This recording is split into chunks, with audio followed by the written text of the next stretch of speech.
Hola, bienvenidos. Hoy vamos a hablar de tamizaje auditivo. Mi grupo está conformado por Diana Botina, Andrés Burbano, Ángela Bustos, Juan Ceballos y Vanessa Ceballos. Somos estudiantes de medicina del 10º semestre de la Fundación Universitaria San Martín. Siguiente. Bueno, vamos a empezar con una introducción para lo del tamizaje auditivo. Em, Esto en sí es una estrategia de prevención y promoción de la salud, fundamentalmente para identificar en recién nacidos lo que es la hipoacusia congénita o adquirida. El protocolo, pues, es un protocolo universal y va a incluir a todos los recién nacidos, si tienen o no tienen factores de riesgo, eso no va a importar. Este programa va a evaluar además al recién nacido antes del primer mes de vida y como máximo a los 3 meses. Esto con el fin de detectar las alteraciones que pueden afectar tanto el lenguaje, la cognición, el habla y la voz, amenazando así el desarrollo integral del niño. La justificación de este tamizaje auditivo se basa en que al detectar la anomalía más rápido, se verán involucrados menos costos. En cuanto a los objetivos de este tamizaje auditivo, encontramos que se van a describir herramientas tan clínicas disponibles para el diagnóstico de la hipoacusia en lo que vienen siendo los recién nacidos y de igual manera definir lo que son las indicaciones del tamizaje auditivo neonatal.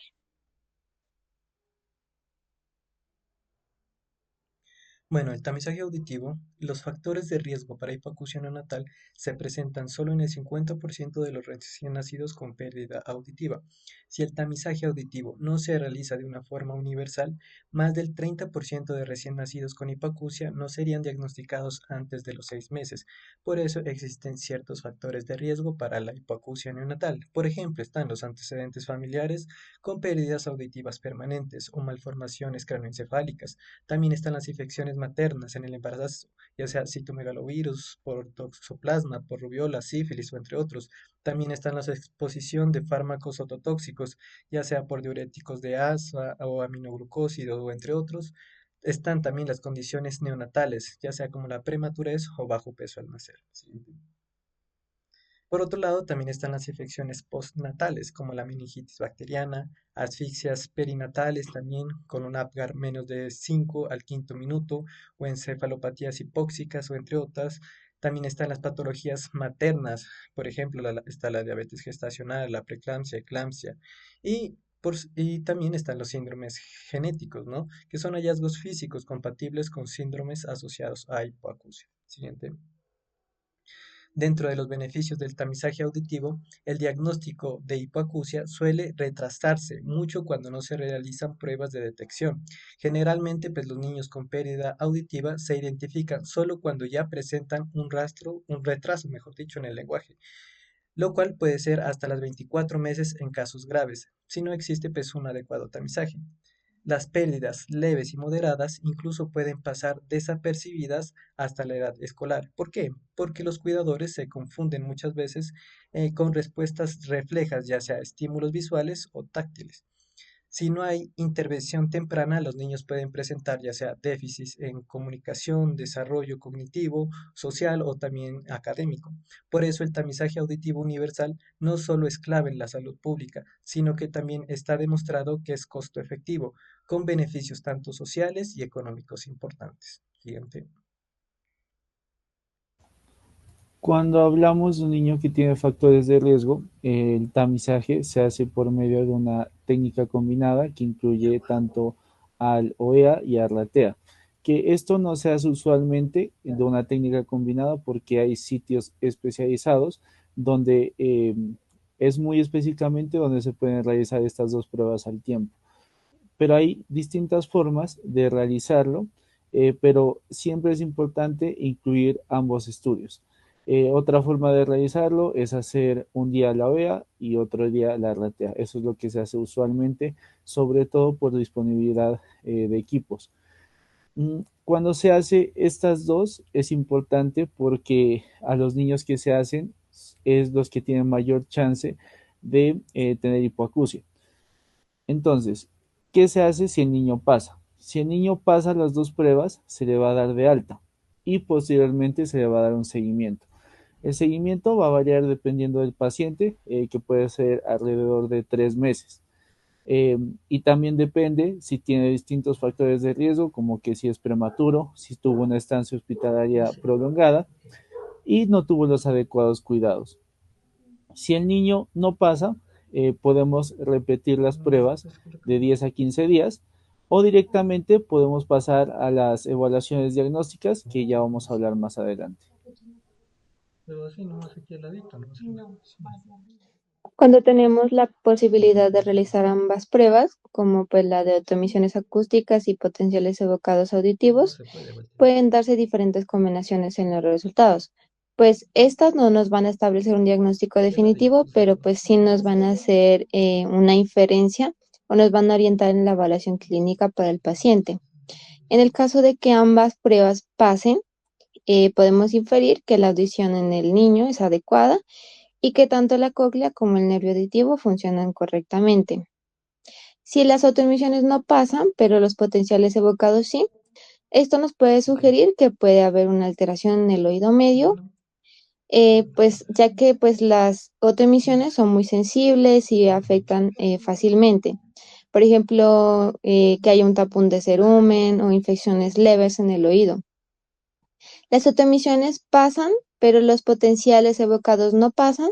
Aquí podemos inferir que la cóclea está funcionando bien, pero podría existir un problema en el nervio auditivo, lo que nos podría orientar hacia una posible neuropatía auditiva que puede requerir unos estudios adicionales que podríamos realizarlos.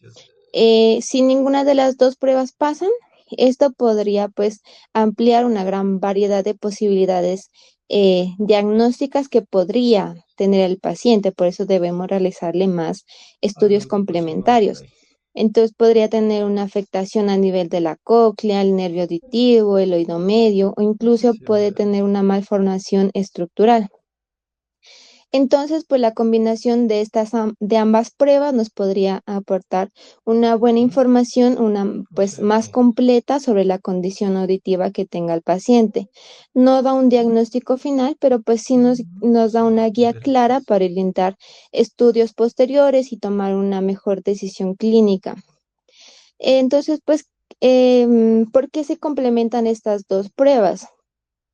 Primero, pues porque la prueba de autoemisiones acústicas miden si la cóclea, específicamente, pues las células ciliadas externas están respondiendo adecuadamente al sonido. Estas son muy sensibles, esta prueba muy sensible, alteraciones en el oído externo y medio.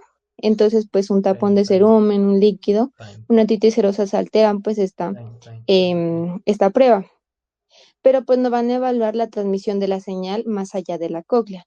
Entonces aquí vamos a complementarla con la prueba, em, con la PEA, que aquí ya va a evaluar la condición eléctrica del estímulo eh, de del nervio auditivo hasta los núcleos del tronco cerebral. Aquí van a detectar alteraciones retrococleares, como en el caso de que tenga neuropatía auditiva o lesiones en la vía auditiva central en el paciente.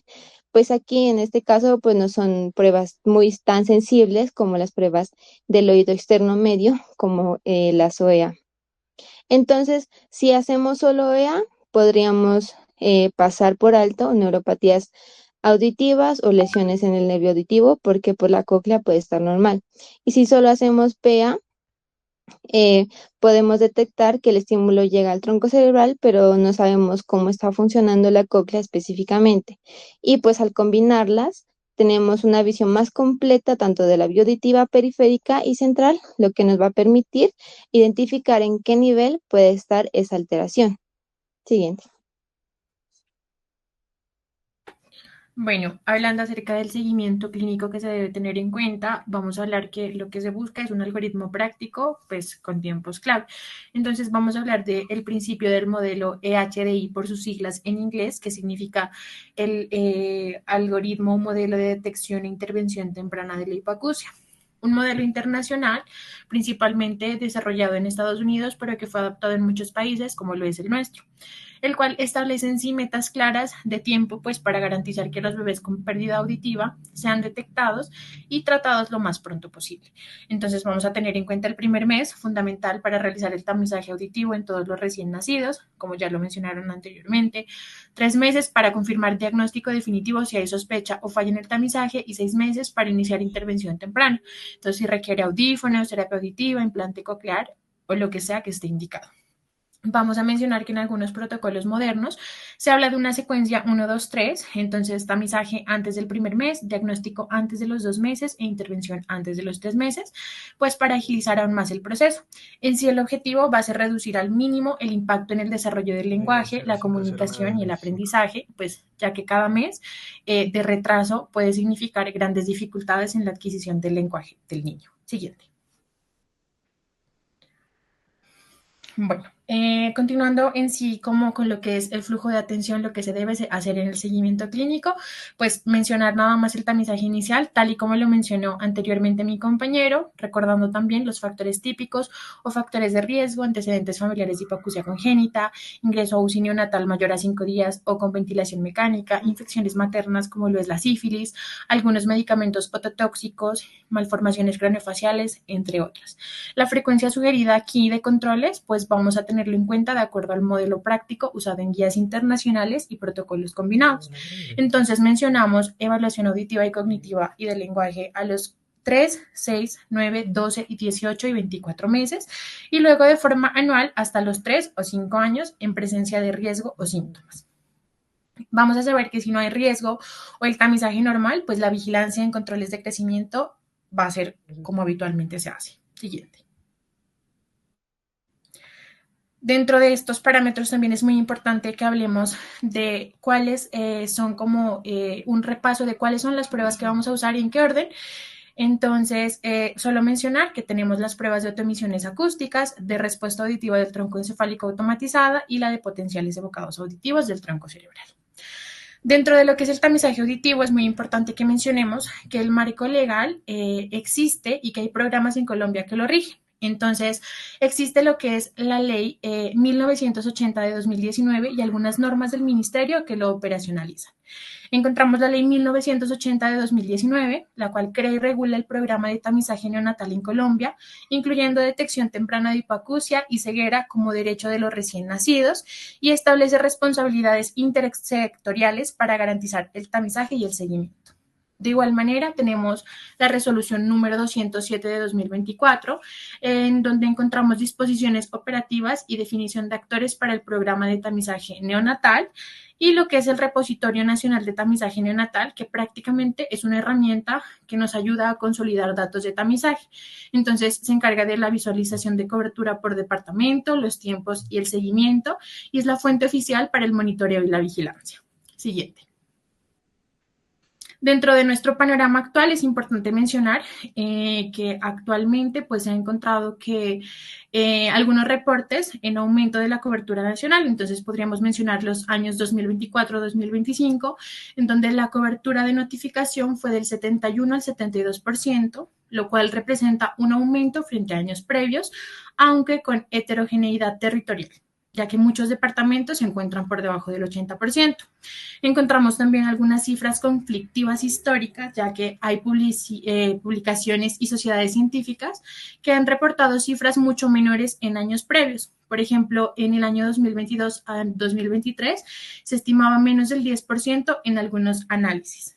Y de igual manera, hablar de la incidencia esperada, en donde mencionamos que la hipoacusia congénita permanente está estimada entre 1 a 3 por cada 1000 nacidos vivos, un dato internacional que ha sido usado en protocolos, el cual nos ayuda y nos explica la justificación de que hay una necesidad muy grande de que se siga realizando este tamizaje universal. Siguiente.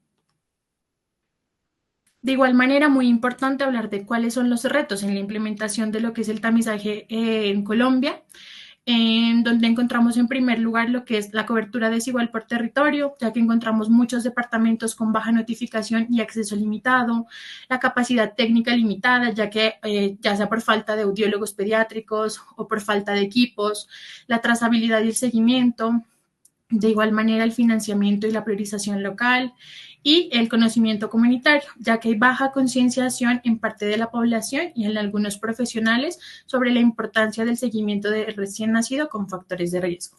Siguiente. Bueno, y ya para concluir, podríamos decir que el tamizaje auditivo neonatal es como tal una herramienta fundamental para garantizar el derecho de los niños a un desarrollo pleno del lenguaje y a la comunicación. En Colombia, aunque se ha avanzado con la Ley 1980 del 2019, la resolución del 2007 de 207 del 2024 y la implementación del Repositorio Nacional, aún persisten retos de cobertura, seguimiento y ascenso equitativo. Una meta es alcanzar el EHDI 1, 3 a 6 y asegurar la atención oportuna en todo el país. No solo es una obligación legal y ética, sino también una intervención en el futuro social y educativo de la infancia. Gracias.